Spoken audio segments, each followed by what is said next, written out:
राधे राधे दोस्तों, आपका स्वागत है मेरे चैनल दिव्य हिंदू कथा में। चलिए आज सुनाते हैं मंगलवार व्रत की कथा। इस व्रत को करने से सभी की मनोकामनाएं पूर्ण होती हैं। आइए शुरू करते हैं। एक समय की बात है, एक ब्राह्मण दंपति की कोई संतान नहीं थी, जिस कारण वह बहुत दुखी रहते थे। एक समय ब्राह्मण वन में हनुमान जी की पूजा करने के लिए गया। पूजा के साथ साथ हनुमान जी से एक पुत्र प्राप्ति की भी कामना की।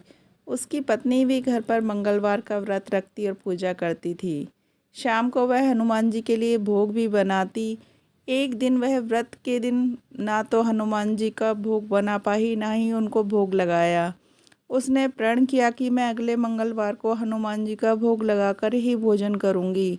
वह 6 दिनों तक भूखी प्यासी रही। मंगलवार के दिन वह कमजोरी की वजह से बेहोश हो गई। हनुमान जी उसकी भक्ति से प्रसन्न हो गए। उन्होंने उसको एक सुंदर पुत्र दिया। ब्राह्मणी ने उस पुत्र का नाम मंगल रखा। हनुमान जी ने कहा, यह तुम्हारी बहुत सेवा करेगा। कुछ समय के बाद ब्राह्मण जब घर आया तो उसने अपने घर में अपनी पत्नी को एक सुंदर बालक के साथ देखा। तो ब्राह्मण ने पूछा, यह बालक कौन है? ब्राह्मणी ने कहा, मंगलवार को व्रत करने से हनुमान जी ने प्रसन्न होकर मुझे यह बालक दिया है। ब्राह्मण उसकी बातों से संतुष्ट नहीं हुआ।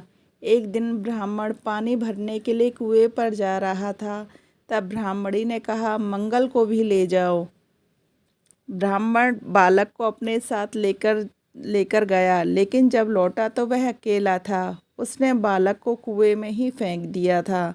ब्राह्मणी ने पूछा, मंगल कहाँ है? तो ब्राह्मण कुछ बोलता उससे पहले ही मंगल वहाँ आ गया।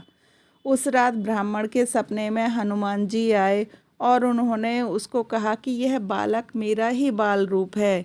तेरी पत्नी की भक्ति से प्रसन्न होकर मैंने उसे वरदान में एक पुत्र दिया। तुम अपनी पत्नी पर संदेह मत करो। यह सुनकर ब्राह्मण बहुत खुश हो गया और वह सुखपूर्वक जीवन व्यतीत करने लगे। जो व्यक्ति मंगलवार के दिन इस कथा को पढ़ता या सुनता है, हनुमान जी की कृपा सदैव उन पर बनी रहती है। राधे राधे दोस्तों।